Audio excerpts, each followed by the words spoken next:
Hello friends, I am Mehul Bapodra from Saraswati Group of Education. આપણો last topic જે ચાલુ છે એ હતો ડીપીડી. Today is my 6th session, જેની અંદર હું ખાસ કરીને મીન્સ ઓફ ટ્રાન્સપોર્ટ એટલે કે ખાસ કરીને વહનના પ્રકારો વિશે આપણે અભ્યાસ કરવાના છે, right, which is very important topic as far as NEET is concern as well as GSEB is concern, right. So please focus in today's lecture. Okay, સૌથી પહેલી વસ્તુ આપણે વાત કરી છે વહનના પ્રકારો, that means of transport. Okay, આ જે વહનનું ચેપ્ટર છે એ શું કાને આપણે સ્ટડી કરવું જોઈએ? તો કે આ વહનનું ચેપ્ટર એટલા માટે સ્ટડી કરવું જોઈએ કે ખાસ કરીને જ્યારે હ્યુમનની અંદર એટલે કે મનુષ્યની અંદર જે પાચનની ક્રિયા થતી હોય છે એઝ વેલ એઝ ઘણી બધી એવી ક્રિયાઓ થતી હોય છે, તો એ પર્ટિક્યુલર પ્રક્રિયાઓની અંદર વહન એ ખૂબ જ મહત્વનો ફાળો અથવા તો ભાગ ભજવે છે, રાઈટ. સો એના વિશે આપણે ડિટેલમાં સ્ટડી કરવાના છે. સૌથી પહેલી વસ્તુ કે આપણે મેઇન 3 પ્રકારના અલગ વહનના પ્રકારો છે. First one which is a પ્રસરણ કહેવામાં આવે છે, જેને આપણે સાદું પ્રસરણ પણ કહીએ છીએ, દેટ ઇઝ સિમ્પલ ડિફ્યુઝન, એટલે અહીંયા લખ્યો છે શબ્દ ડિફ્યુઝન. બીજો પ્રકાર છે દેટ ઇઝ કોલ્ડ સાનુકૂલિત પ્રસરણ, that means facilitated diffusion, ready. અને third one that is a સક્રિય વહન એટલે કે એક્ટિવ ટ્રાન્સપોર્ટ. તો આજે આપણે આ પર્ટિક્યુલર ટોપિક વિશે ચર્ચા ઇન ડિટેલ કરવાના છીએ, રાઈટ.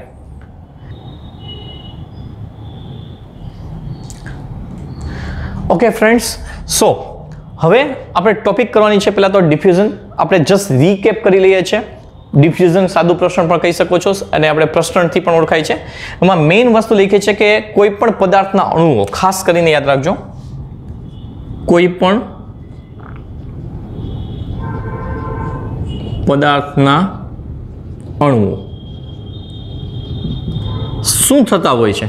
તો કે એની મૂવમેન્ટ થતી હોય છે કઈ તરફથી? તો કે વધુ સાંદ્રતાથી ઓછી સાંદ્રતા તરફ એનું શું થતું હોય છે? મૂવમેન્ટ થતી હોય છે, જેને આપણે પ્રસરણ કહીએ છીએ, જે આપણે આપણા ઓલરેડી ફર્સ્ટ ટોપિકમાં સ્ટડી કરી ચૂક્યા છે. પણ as a part of recap, just for your information, આપણી પાસે 2 બીકર છે એવું કન્સિડરેશનમાં લઈ અને આપણે પ્રોસેસ કરીએ છીએ, રેડી.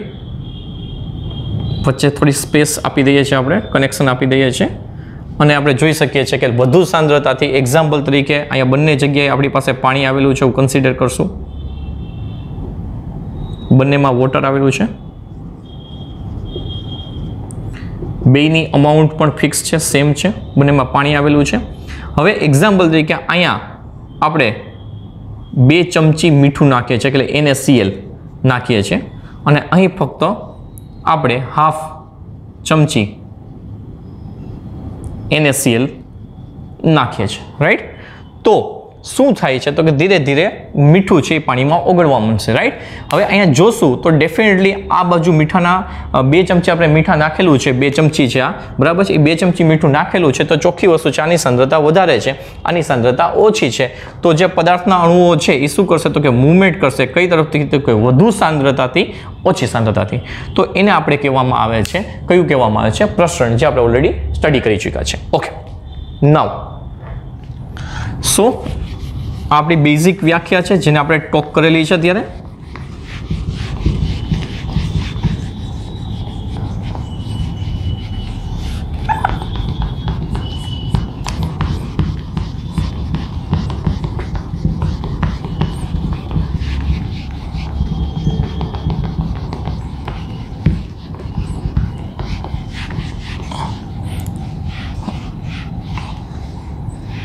ઓકે, નાઉ સેકન્ડ પાર્ટ આવે છે, દેટ ઇઝ કોલ્ડ સાનુકૂલિત પ્રસરણ.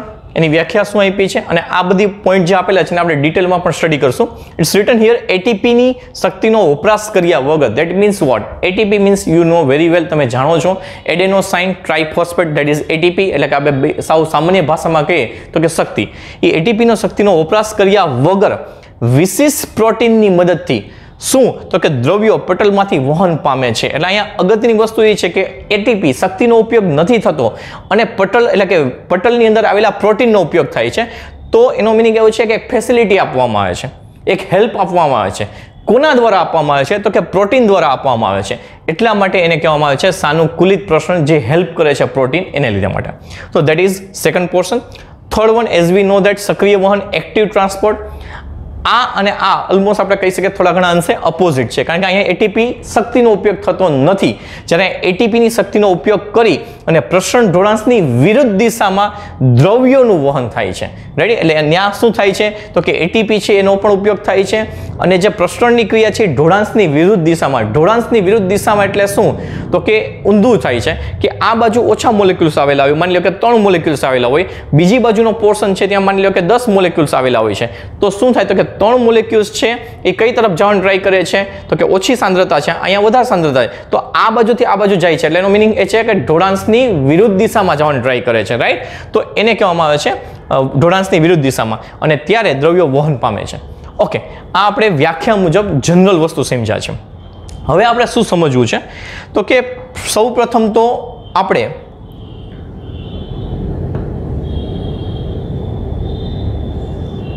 તમને ખબર હોય છે કે કોષ હોય છે, કોષની અંદર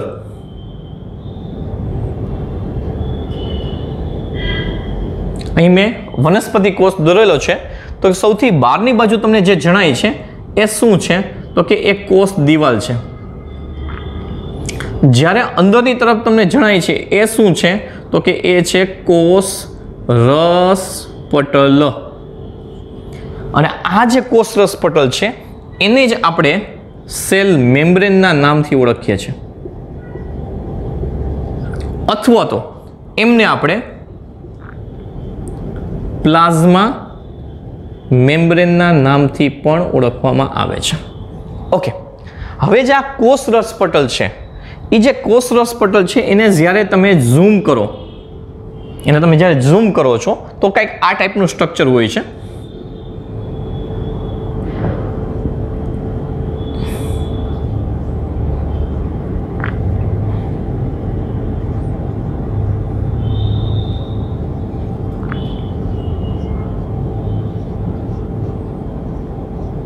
આ ટાઈપનું સ્ટ્રક્ચર આવે છે, અને તમે ઝૂમ કરો, આ પોર્શનને તમે ઝૂમ કરેલો છે. રાઈટ? અને એની સાથે સાથે આ ટાઈપના અલગ અલગ પ્રકારના પ્રોટીન પણ આવેલા હોય છે.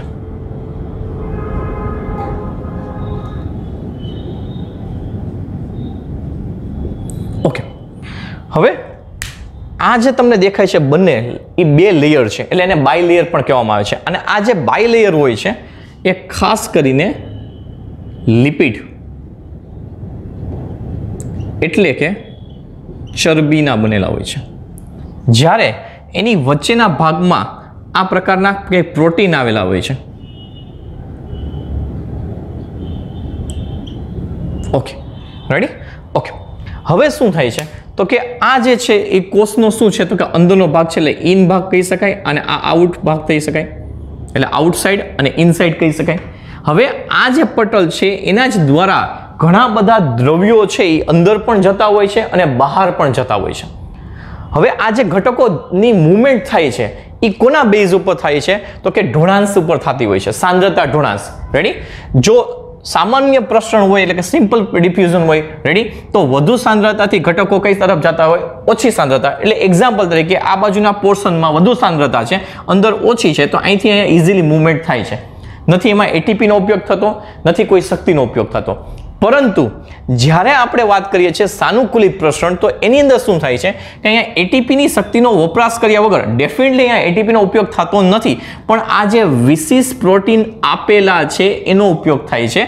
તો આજે આપણે ઇન ડિટેલ આ જે પ્રોટીન છે એ કેમ કામ કરે છે અને એ કેવી રીતે બહારથી અંદરની બાજુ અથવા તો અંદરથી બહારની બાજુ જે પદાર્થ એટલે કે દ્રવ્યો આવેલા હોય છે એની જે મૂવમેન્ટ કરે છે એ મૂવમેન્ટ આપણે સમજવાના છે. અને આના દ્વારા આપણે આપણા બોડીની અંદરથી માંડી અને કોઈ પણ પ્રાણીઓ હોય છે એના શરીરની અંદર જ્યારે આ રીતના કોષરસ પટલ આવેલું હોય છે તો એ કોષરસ પટલની અંદરની બાજુ આવેલા જે ચરબી અને પ્રોટીનના અણુઓ છે એ કઈ રીતે એને મદદરૂપ થાય છે અને એને લીધે દ્રવ્યોની મૂવમેન્ટ થાય છે. અને આ દ્રવ્યો છે એ ખૂબ જ નેસેસરી હોય છે, બહુ જ ઇમ્પોર્ટન્ટ હોય છે બોડી માટે. રાઈટ? સો એને આપણે આજે ડિટેલમાં ભણવા જઈ રહ્યા છીએ. તો તમને અહીંયા જ્યારે વિશેષ પ્રોટીનની વાત આવે છે તો એ આ ચરબીના જે બાયલેયર છે એની વચ્ચે આવેલા હોય છે. ઓકે, સો એને આપણે કહેવામાં આવે છે, શું કહેવામાં આવે છે અને આ પણ બે પ્રકારના હોય છે, અંતર્ગત પ્રોટીન પણ હોઈ શકે અને બહિર્ગત પ્રોટીન પણ હોઈ શકે. અંતર્ગત પ્રોટીનનો મીન થાય છે કે જે કોષરસ પટલનું જે બાયલેયર છે એમાં ખૂંચેલા હોય, લાઈક આ રીતે તમે કહી શકો, આ રીતે ખૂંચેલા હોય અંદર, તેને અંતર્ગત પ્રોટીન કહેવામાં આવે છે. પણ જ્યારે આ પ્રોટીન છે ઉપરની સપાટી ઉપર ખાલી ચોટેલા હોય છે તેને બહિર્ગત પ્રોટીન પણ કહેવામાં આવે છે.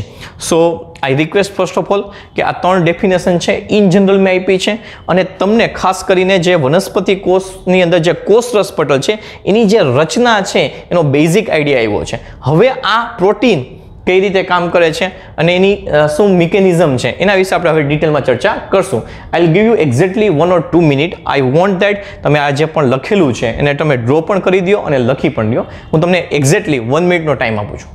યસ ફ્રેન્ડ્સ, તમે આઈ હોપ ધેટ કે પોઈન્ટ લખી લીધા છે. ઓકે, હવે આપણે બીજો પોર્શન ઉપર ફોકસ કરીએ છીએ થોડું ઘણું. હવે ખાસ કરીને જે ડિફ્યુઝિંગ સબસ્ટન્સ હોય છે,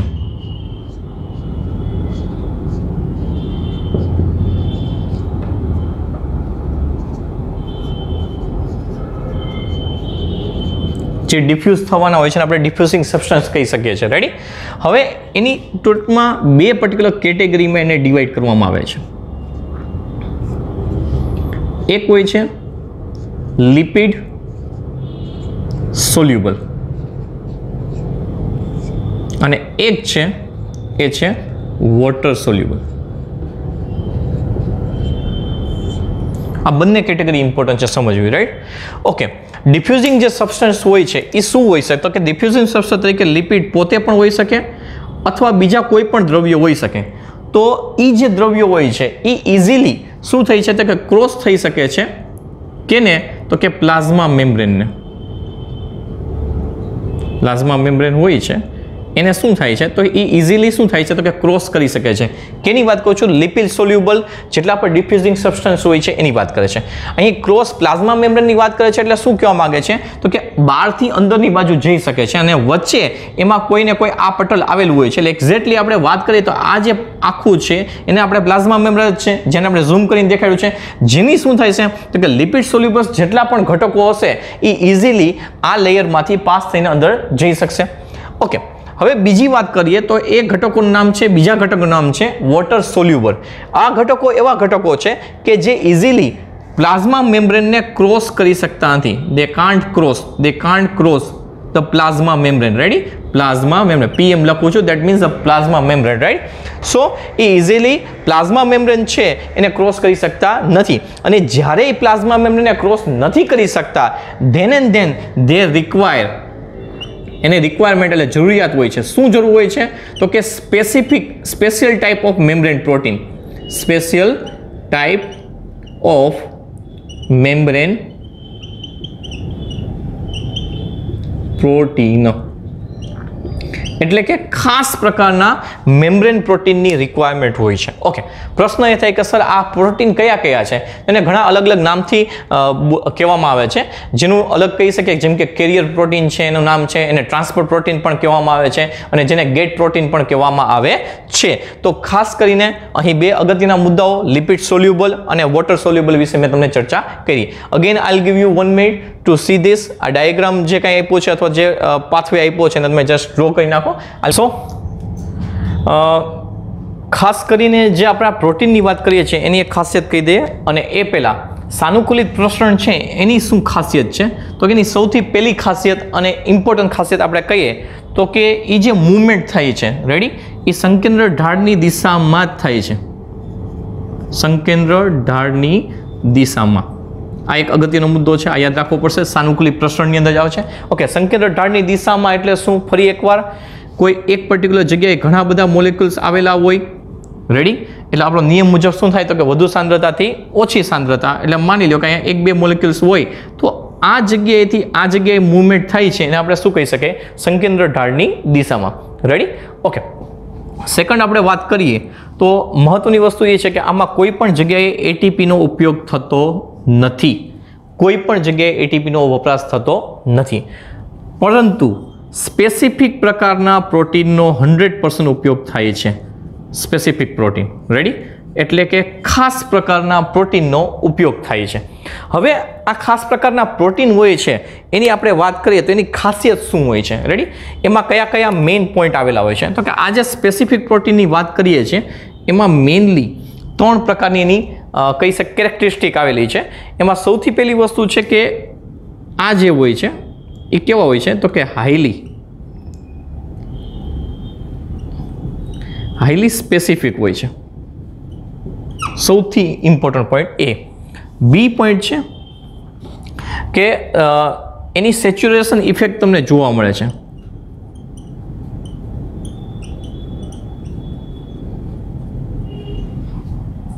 બરાબર છે. અને ત્રીજો મુદ્દો છે સેન્સિટિવ ટુ ઇન્હિબિટર્સ. ઓકે, આ 3 મુદ્દાઓ અગત્યના છે, એને પણ આપણે સમજીએ. પહેલી વસ્તુ લખ્યું છે હાઈલી સ્પેસિફિક મીન્સ વોટ. હવે ઓલરેડી તમે જાણો જ છો કે જે કોષ હોય છે, આપણે વાત કરીએ એ પ્રમાણે આ એક્ઝામ્પલ તરીકે કોષ છે. કોષમાં આ રીતે કોષરસ પટલ છે વિચ યુ નો વેરી વેલ. આ જે કોષરસ પટલ છે એને હું ઝૂમ કરી અને અહીંયા દેખાડવાનો ટ્રાય કરું છું. રાઈટ? તમને એ પણ ખબર છે કે આ જે કોષરસ પટલ હોય છે એ આ ટાઈપનું એક સ્ટ્રક્ચર ધરાવે છે.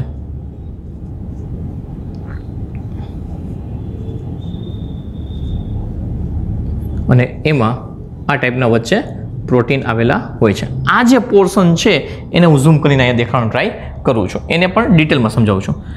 માની લ્યો કે આ એક ટાઈપનું સ્ટ્રક્ચર તમને દેખાય છે. હવે આ જે સ્ટ્રક્ચર છે એને આપણે કહેશું પ્લાઝમા મેમ્બ્રેન.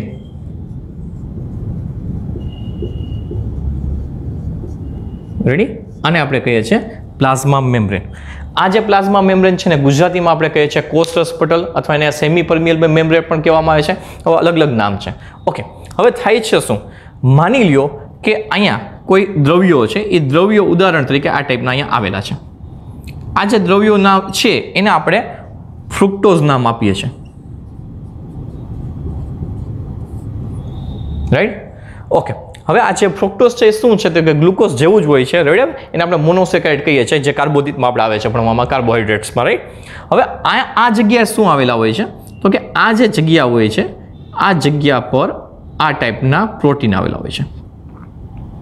તમે જોઈ શકો છો આ ટાઈપના પ્રોટીન છે. ડાયાગ્રામને આપણે વધારે સારી રીતે સમજવા માટે થોડુંક ક્લેરિટી આપીએ આપણે.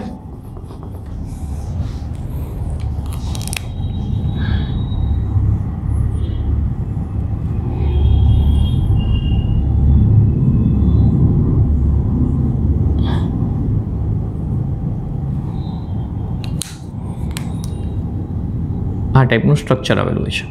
ઓકે, હવે શું થાય છે? તો આ એની ઓલરેડી આ ટાઈપની એક મૂવમેન્ટ છે.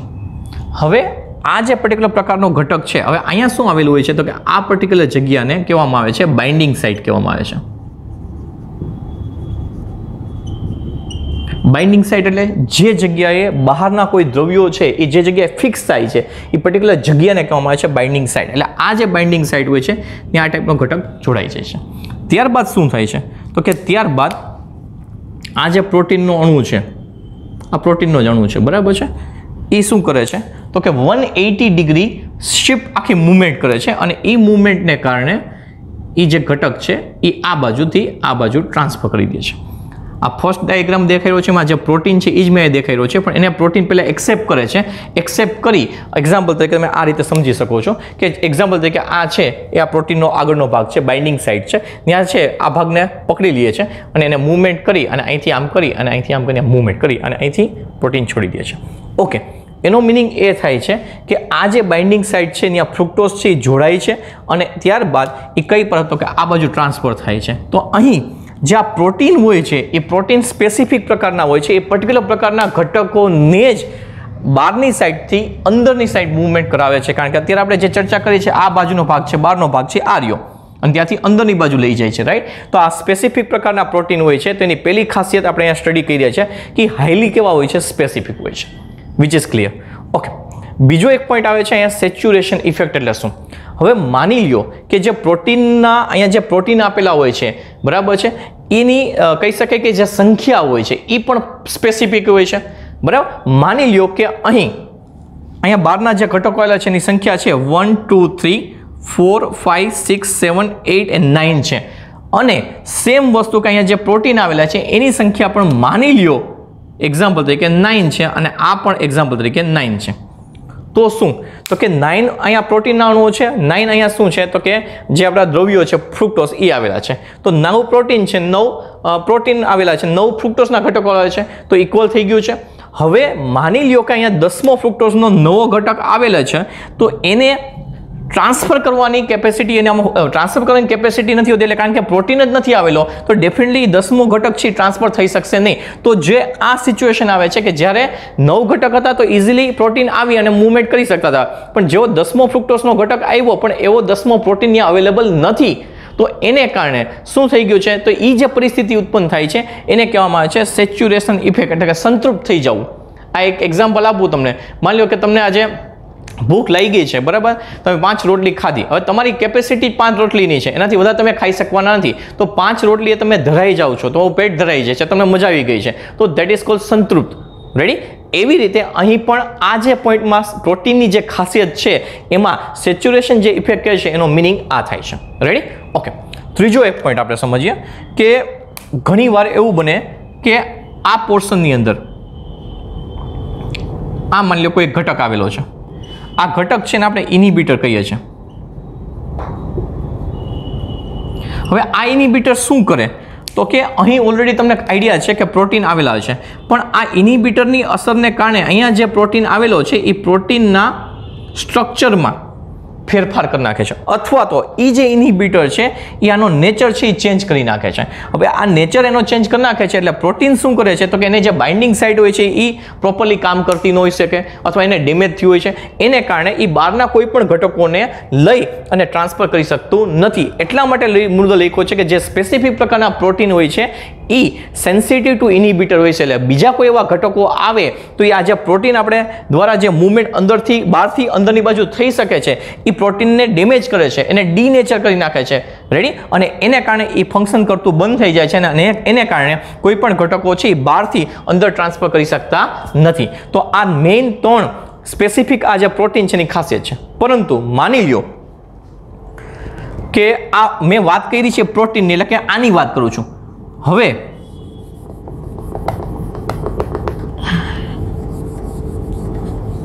સપોઝ આ જે ભાગ છે ત્યાં આ ટાઈપના તમને ખબર છે કે ચરબીના અણુ આવેલા છે.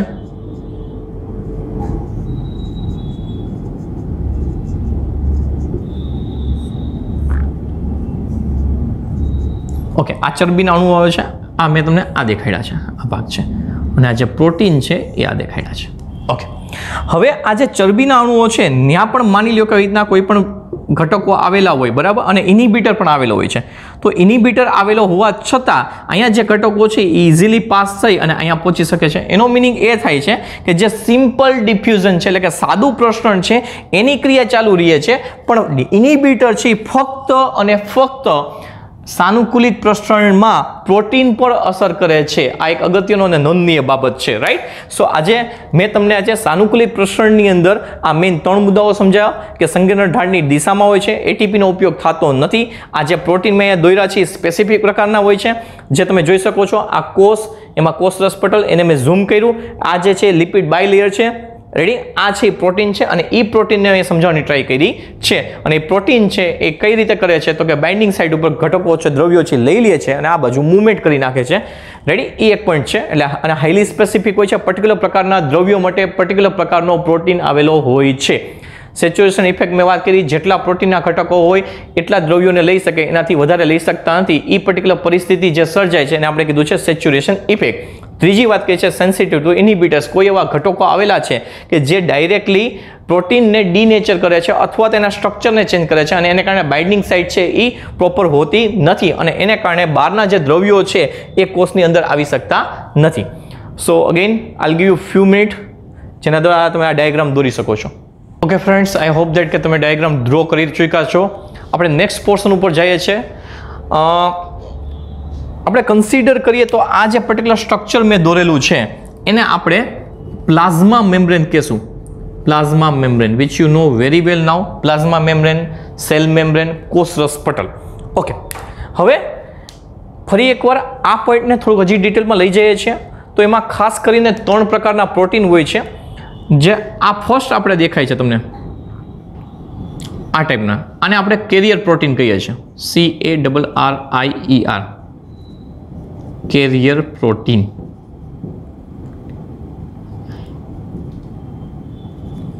રેડી? ઓકે.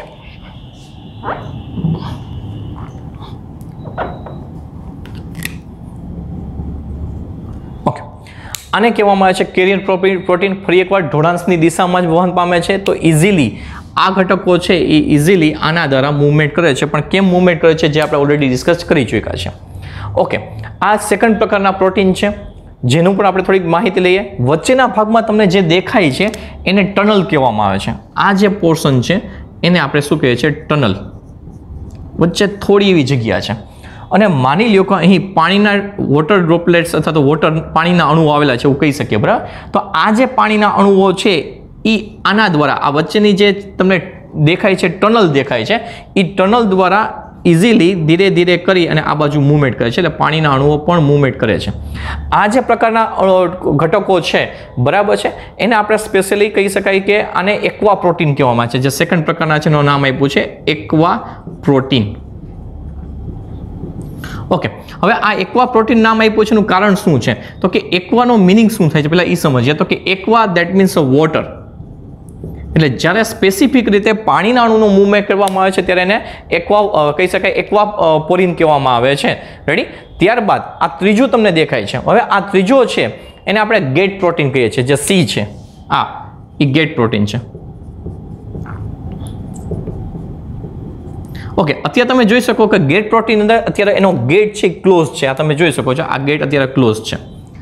પરંતુ જ્યારે એટીપી આવે છે, ખાસ કરીને એટીપી, રેડી, એટીપીનો જ્યારે યુટિલાઇઝ થાય છે અને એ એડીપી પ્લસ આઈપીમાં કન્વર્ટ થાય છે, ઇનઓર્ગેનિક ફોસ્ફેટમાં, ત્યારે આ માર્ગ ખુલી જાય છે. અને માર્ગ ખુલવાને કારણે ઉદાહરણ તરીકે Ca+2 છે, બરાબર છે, અહીંયા Ca+1 એક જ છે, અહીંયા જ્યારે Ca+2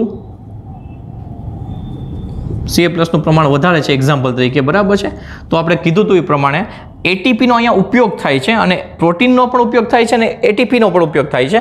અને શું થાય છે તો કે એ સમયે અહીંથી આ જે ઓછા ઘટકો છે એ ઇઝીલી અહીંથી આ મૂવમેન્ટ થઈ છે. પણ આ મૂવમેન્ટ થવાનું કારણ શું? તો કે આ ગેટ ખુલ્યો. ઓકે, આ ગેટ ખુલવાનું કારણ શું? તો કે એટીપીનો ઉપયોગ થયો છે.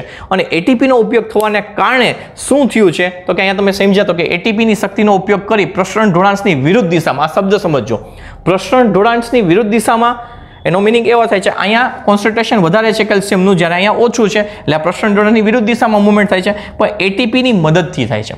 પરંતુ તમને એ પ્રશ્ન થશે કે તમે સર અત્યારે ભણાવતા હતા સાનુકૂલિત પ્રસરણ, તમે કેમ સક્રિય વહન ભણાવ્યું? એનું એક રીઝન છે. માની લ્યો કે એ સમયે અહીંયા H+નું પ્રમાણ પણ ખૂબ છે, એ સમયે એની આજુબાજુમાં જ, જ્યારે એની કમ્પેરમાં અહીંયા H+નું પ્રમાણ ઓછું છે. હવે થશે શું? જ્યારે આ ગેટ ખુલે છે એની સાથે સાથે આ H+ પણ ફટાફટ એની સાથે મૂવમેન્ટ કરી જશે. હવે ઇઝીલી મૂવમેન્ટ કરે છે તો એમાં શું થયું છે કે ફક્ત ને ફક્ત આ જે ગેટ ખુલ્યો છે એના દ્વારા એ મૂવમેન્ટ કરે છે, એટલે પ્રોટીનની મદદથી કરેલું છે. રેડી? એટલે એને સાનુકૂલિતની અંદર આપણે નાખી શકીએ. પણ જ્યારે એટીપીની દ્વારા ઢોળાંશની વિરુદ્ધ દિશામાં મૂવમેન્ટ કરે છે તો એને આપણે શું કહી શકીએ? તો કે સક્રિય વહન કહી શકીએ. તો અહીંયા બે પ્રક્રિયા થાય છે, સક્રિય વહન પણ થાય છે Ca+ના કેસની અંદર, જ્યારે H+ના કેસની આપણે વાત કરીએ તો એની અંદર સાનુકૂલિત પ્રસરણ પણ થાય છે. ઓકે, હવે બીજા અમુક પોઈન્ટ લઈએ. જેમ કે માની લો આ ફરી એકવાર આપણું પ્લાઝ્મા મેમ્બ્રેન છે, which you can see very well. હવે માની લે કે કોઈ એક દ્રવ્યના અણુઓ હોય છે અને એ દ્રવ્યના અણુઓ કોઈ એક ડિરેક્શનની અંદર અહીંથી અહીંયા મૂવમેન્ટ કરે છે, તો એને આપણે કહેવામાં આવે છે યુનિપોર્ટ કહેવામાં આવે છે. એને આપણે શું કહીએ છીએ? યુનિપોર્ટ કહીએ છીએ. માની લ્યો કે તમારી પાસે બે અલગ અલગ પ્રકારના અણુઓ છે, એક આ ટાઈપનો છે અને એક આ ટાઈપનો છે, બે અલગ અલગ પ્રકારના અણુઓ છે, અને બંને અણુઓ એક જ દિશામાં, રેડી, આ પર્ટિક્યુલર પ્રોટીન દ્વારા મૂવમેન્ટ થાય છે, તો એને સિમ્પોર્ટ કહેવામાં આવે છે. રાઈટ? અને માની લ્યો કે કોઈ એક ઘટક છે, એટલે અણુ છે અથવા પદાર્થ છે કે દ્રવ્યો છે, એ એક પર્ટિક્યુલર ડિરેક્શનમાં આમ જાય છે અને બીજો અહીંયા કોઈ ઘટક આવેલો છે એ ત્યાંથી આ બાજુ આવે છે, એટલે ઊંધી મૂવમેન્ટ કરે છે, વિરુદ્ધ દિશામાં મૂવમેન્ટ કરે છે, બરાબર છે, તો એને આપણે કહેવામાં આવે છે એન્ટીપોડ. પણ કહી શકીએ છીએ. રેડી? સો અહીં યુનિપોડ, સિમ્પોડ અને એન્ટીપોડ. ઓકે, આજના દિવસે આપણે શું સ્ટડી કર્યું તો કે ખાસ કરીને વહનના પ્રકારો, જેમાં પ્રસરણ વિશે તમને ઓલરેડી આઈડિયા હતો, જે આપણા ફર્સ્ટ લેક્ચરમાં આપણે ચલાવી ચૂક્યા છે કે વધુ સાંદ્રતાથી ઓછી સાંદ્રતા જેના બેઝ ઉપર મૂવમેન્ટ છે એ દ્રવ્યોની થતી હોય છે, વિચ યુ નો વેરી વેલ. આજનો મેઇન ફાસ્ટ ટોપિક હતો સાનુકૂલિત પ્રસરણ અને સક્રિય વહન, જેમાં આપણે ચર્ચા કરી છે કે એટીપીની શક્તિનો વપરાશ કર્યા વગર વિશિષ્ટ પ્રોટીનની મદદથી કોનું તો કે દ્રવ્યો પટલમાંથી વહન પામે છે, જેના વિશે મેં બહુ ડિટેલમાં ચર્ચા કરી છે આજે કે અલગ અલગ પ્રકારના પ્રોટીન હોય છે, જેમાં ગેટ પ્રોટીન, કેરિયર પ્રોટીન અને કેવી રીતના મૂવમેન્ટ કરે છે એની આપણે ચર્ચા કરી છે. પ્રોટીન છે એની ખાસ કરીને કેરેક્ટરિસ્ટિક લક્ષણો વિશે વાત કરી કે સ્પેસિફિક હોય છે, ત્યારબાદ એ સેન્સિટિવ હોય છે ટુ ઇન્હિબિટર્સ અને ખાસ કરીને એ સંતૃપ્ત થઈ જાય છે, એના વિશે પણ આપણે ચર્ચા કરી.